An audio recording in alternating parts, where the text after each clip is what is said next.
മുണ്ടക്കൈ ചൂരൽമല ദുരന്തബാധിതരുടെ വായ്പ എഴുതിത്തള്ളുന്ന കാര്യത്തിൽ അനുകൂല നിലപാട് സ്വീകരിക്കണമെന്ന് ആവശ്യപ്പെട്ടുകൊണ്ട് പ്രമുഖ ബാങ്കുകൾക്ക് വനിതകളുടെ കത്ത്. ദുരന്ത മേഖലയിലെ കുടുംബശ്രീ അംഗങ്ങളുടെ കൂട്ടായ്മയാണ് ചൂരൽമല പോസ്റ്റ് ഓഫീസിൽ നിന്നും കത്തുകൾ അയച്ചത്.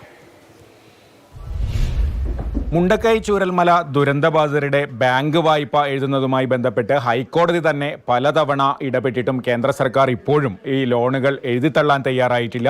ഇപ്പോൾ ഹൈക്കോടതി ബാങ്കുകളുടെ അഭിപ്രായം ഇക്കാര്യത്തിൽ എന്താണ് എന്ന് ആരാഞ്ഞിരിക്കുകയാണ്. ആ ഘട്ടത്തിലാണ് ഈ ദുരന്തബാധിതരും ദുരന്തത്തെ തുടർന്ന് ജീവിതമാർഗം നഷ്ടപ്പെട്ടവരുമായ സ്ത്രീകളുടെ കൂട്ടായ്മ വിമൻ ഫോർ ലോൺ റിലീഫ് എന്ന പേരിൽ ഒരു കൂട്ടായ്മ രൂപീകരിച്ച് സ്ത്രീകൾ ഇതുമായി ബന്ധപ്പെട്ട പ്രതിഷേധത്തിന് ഇറങ്ങിയത്. ഇന്നിപ്പോൾ ചൂരൽമല തപാൽ ഓഫീസിൽ നിന്ന് ഇവർ ഇത്തരത്തിൽ ലോൺ നൽകിയിട്ടുള്ള പ്രധാനപ്പെട്ട ബാങ്കുകൾക്കെല്ലാം ഇത് സംബന്ധിച്ച കത്ത് നൽകുകയാണ്. ഒരുപാട് സ്ത്രീകൾ ഈ പ്രദേശത്ത് നിന്ന് ഇവിടെ ഒത്തുകൂടിയിട്ടുണ്ട്.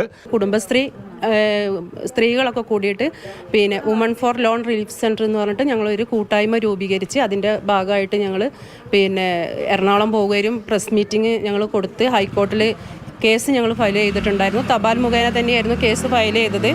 അതുമായി ബന്ധപ്പെട്ടിട്ട് നമ്മുടെ കേന്ദ്രം ഈ ലോൺ എഴുതി തള്ളാൻ പറ്റില്ല എന്ന് പറഞ്ഞതിൻ്റെ അടിസ്ഥാനത്തിൽ ഹൈക്കോടതി 12 ബാങ്കുകൾക്ക് കത്തയച്ചിട്ടുണ്ടായിരുന്നു.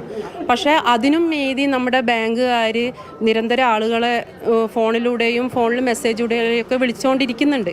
അപ്പോൾ ഞങ്ങളുടെ ആവശ്യം എന്താ വെച്ചാൽ ഞങ്ങളുടെ കുടുംബശ്രീ, പ്രത്യേകിച്ച് ഞങ്ങൾ പറയുകയാണ്, കുടുംബശ്രീ സ്ത്രീകളുടെ വായ്പകൾ, അതായത് ആന്തരിക വായ്പയാണെങ്കിലും ലിങ്കേജ് വായ്പയാണെങ്കിലും എഴുതി തള്ളണം. അതായത് എഴുതി തള്ളുവാനുള്ളതും അതുപോലെ ഞങ്ങൾക്ക് പുതിയ ലോണുകൾ, അതായത് 6 മാസം കാലാവധിയോട് കൂടിയിട്ട് പുതിയ ലോണുകൾ ഞങ്ങൾക്ക് അനുവദിച്ച് തന്ന് ഞങ്ങളുടെ ജീവിതത്തിനെ ഒന്ന് മെച്ചപ്പെടുത്തി കൊണ്ടുവരണം. കാരണം ഞങ്ങൾക്ക് ഒരു കാരണവശാലും ഈ ലോണുകൾ ഇനി തിരിച്ചടയ്ക്കാൻ സാധിക്കില്ല.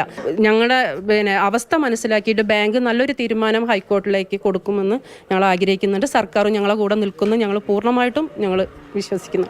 ഇപ്പോൾ നിലവിലുള്ള വായ്പകൾ അടയ്ക്കാനുള്ള ഒരു മാർഗവും ഈ ദുരന്തബാധിതരുടെ മുന്നിലില്ല. അതുമാത്രമല്ല, അത് എഴുതിത്തള്ളുന്നതോടൊപ്പം പുതിയ വായ്പകൾ നൽകി പുതിയ സംരംഭങ്ങൾ തുടങ്ങാനും പുതിയ ജീവിത മാർഗം കണ്ടെത്താനും സഹായിക്കണം എന്നുകൂടിയാണ് ഈ സ്ത്രീകൾ അഭ്യർത്ഥിക്കുന്നത്. കമൽ, മാതൃഭൂമി ന്യൂസ്, വയനാട്.